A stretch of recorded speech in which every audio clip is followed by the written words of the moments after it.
2009, Shark Tank has been giving entrepreneurs the chance to get their products in front of some of the savviest and toughest investors in the world. They include businessman Kevin O'Leary, investor and columnist Barbara Corcoran, businessman and motivational speaker Damon John, and theater chain and sports team owner Mark Cuban. As you might expect, they've invested in some ideas over the years that have gone on to make their inventors and the sharks a truckload of money. Here are the 10 most successful.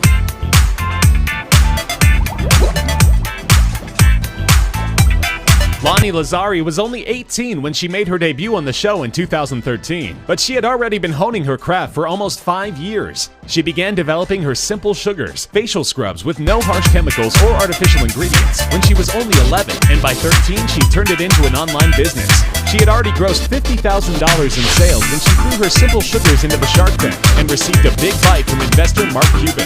He gave the small business a shot in the arm to the tune of $100,000 in exchange for 33% equity in the company.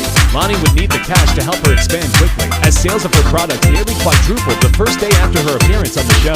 Her concept for all-natural facial scrubs has since grown from a small online operation to a national retail presence with over 500 locations, doing $3 million in yearly revenue. She's also greatly expanded her product line and partnered with retailer Destination Maternity to produce a line of products for expectant moms. Inventor Rick Hopper took a dramatic spill in front of the judges while making his entrance in Season 3, but it was all part of his plan. He was demonstrating how his product, which he called the Ready Rest, could securely fasten the wearer's eyeglasses or sunglasses to any part of their body without the risk of damage. The demonstration worked perfectly, and he pitched the Ready Rest as inexpensive and easy to market. Investor Lori Greiner, known as the Queen of QVC, agreed. She thought that the product would resonate with viewers of her home shopping network, and even went so far as to say that she was uniquely positioned to make Hopper a millionaire. For a whopping 65% of the company, she agreed to invest $150,000 and to feature the product on QVC. Her prediction turned out to be right, as the Ready Rest sells like hotcakes on the network to this day. Since Hopper's appearance on the show in 2012, his company has posted sales totaling over $8 million. Not only did Greiner make good on her promise to make Hopper $1 million several times over, it's safe to say that being two-thirds owner of a profitable company that sells its products on her network has probably worked out pretty well for her also. Children's products have traditionally not fared very well in the show, but one notable exception is the Lollicup, invented by the husband and wife team of Mark and Hannah Lim. Inspired by their 9-month-old daughter, it was designed to be an improvement on a regular sippy cup for toddlers, with a spill-proof design and a straw that's designed to capture every single drop. The product was also intended to be easy for any child to use and was BPA-free. Mark Cuban and Canadian investor Robert Herjavec bid on the idea, offering $100,000 in exchange for 40% equity. Before their appearance on the show, the small business had been struggling, with fewer than 50 accounts, but that has since grown to over 650, including giant retail chain Walmart. The Lollicup has racked up over $1 million in sales, making it by far the most successful children's product to be featured on the show. The Lims have had 2 more children since their appearance, and apparently they're still looking to their little ones for inspiration. Their company introduced a fun and functional glass baby bottle in 2015.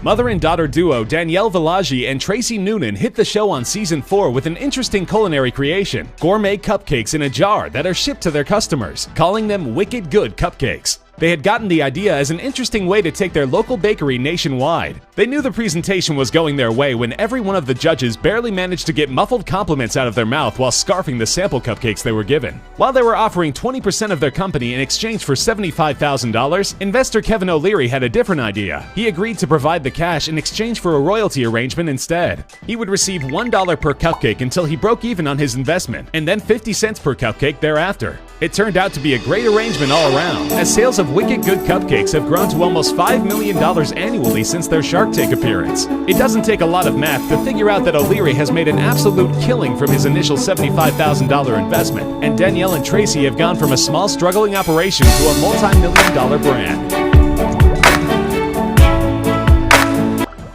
Travis Perry was a music teacher who had a stroke of inspiration as he was trying to teach his young daughter to play the guitar. He created a device that attaches to a guitar's neck and has colored tabs that help beginners learn the right finger placement for chords, always the most difficult part for any guitar student to get the hang of. The youngster learned how to play so quickly that Perry knew he could make a ton of money if he could just get it in front of the right people. Of course, that led him to Shark Tank. Impressed by his story and the $150,000 in sales he had achieved so far, Robert Herjavec made a deal to put up a hefty $175,000 in exchange for 20% equity in the company. Perry was able to help his cause significantly by securing John Rich of the country music duo Big and Rich as a spokesperson for the product, and that, combined with his TV appearance and influx of investor cash, was more than enough to set the company up for success. Chord Buddy's annual sales are now topping $2 million.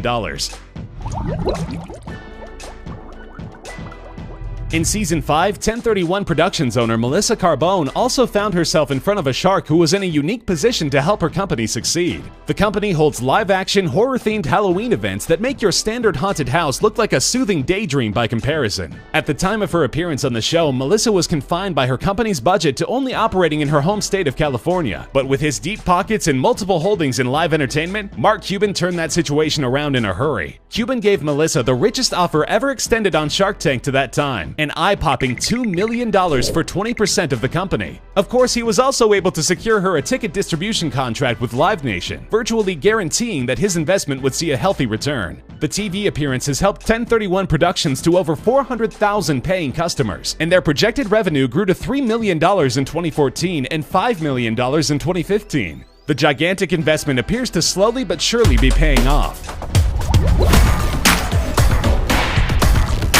Season 5 saw more than one huge payday. Inventor Charles Yim secured $650,000 in funding to market his breathometer, a portable breathalyzer that featured a plug that enabled it to connect to any smartphone. It's easy to see the potential for saving lives and property, and no fewer than 5 of Shark Tank's investors decided to jump on the opportunity. Cuban, John, Greiner, O'Leary, and Herjavec all went in on funding for a 30% share of the company. Yim has made a number of smart business moves since his appearance on the show. He managed to secure an additional $2 million in funding from other sources, and partnered with the Cleveland Clinic and the design firm behind the Fitbit Force to help him nail down the right design for the life-saving product. His latest designs are Bluetooth-enabled and more accurate than the version shown on Shark Tank, and also feature a built-in app to help users call an Uber or a cab for a safe ride home. The company's sales grew to $10 million by 2014, the last year for which sales figures are available, and were projected to double to $20 million by 2015. Makers of the finest ugly Christmas sweaters around, Tipsy Elves was founded in 2011 by Evan Mendelsohn and Rick Morton. The online enterprise was doing fairly well by the time the duo brought their product to the Shark Tank in December of 2015. Their online enterprise alone had brought in close to $1 million in only 2 years, and that figure was enough for Herjavec to want a piece of the ugly pie. He invested $100,000 to help the company move into the retail market. O'Leary also made an offer, but his was royalty-based, while Herjavec was willing to take a small 10% interest in the company. Sales immediately took off after their appearance, and the company was also helped by a feature appearance on the 2015 comedy film The Night Before, starring Seth Rogen, Joseph Gordon-Levitt, and Anthony Mackie. The Christmas-themed movie's producers made a deal with the company to license a mass production of an ugly sweater worn by Rogen in the film. Tipsy Elves was projected to make $2 million from the exposure, according to TMZ, and ended up making $390,000 off the deal on the opening weekend alone. Herjavec would later disclose that the deal was the most successful he had ever made during his time on the show. The company made $7 million in 2014 and was projected to double that the next year. Another husband and wife team struck gold with an idea for a web-based photo service in Season 3. Brian and Julie Whiteman came up with Groovebook, a service that lets users curate up to 100 photos per month from their smartphone, which are collected into a bound, physical photo book and mailed to them monthly. The photos are high-resolution, glossy prints, perforated for easy removal and standard size for framing. The innovative idea was pounced on by Cuban and O'Leary, who provided $150,000 in capital for 80% of the licensing profits. The service gained 50,000 subscribers after the broadcast, and would have been a wise investment even if that had been the end of the story. But in November 2014, Groovebook was purchased by web-based photo giant Shutterfly for an amazing $14.5 million, with the Whitemans entitled to an earnout based on future performance. This makes Groovebook the first company featured on Shark Tank to be purchased by a public company, and the app has now been downloaded well over 1 million times. When Aaron Krause stepped into the tank in Season 4 to pitch the Scrub Daddy, he did it with style. His presentation reminded the investors of the classical infomercial Pitchman, and his product was as ingenious as it was simple. A smiley-shaped, lemon-scented sponge that is much more durable and hygienic than the average sponge. Also, it softens up in warm water and toughens up in cold water, making it the perfect sponge for any application. While Krause had struggled to reach the $100,000 mark in sales, he also found his perfect match in QVC queen Lori Greiner. She instantly saw the potential for her network and made a deal to fund the venture to the tune of $200,000 in exchange for a 20% stake. To say that it paid off would be the understatement of the century. In addition to becoming a staple on QVC, Scrub Daddy can now be found in major retailers like Bed Bath & Beyond and Walmart, and Krause has moved an astounding 10 million units since he first made his pitch. Thanks to Shark Tank, the mighty little sponge has gone from a struggling businessman's uphill battle to a nationwide favorite household product that has raked in over $50 million.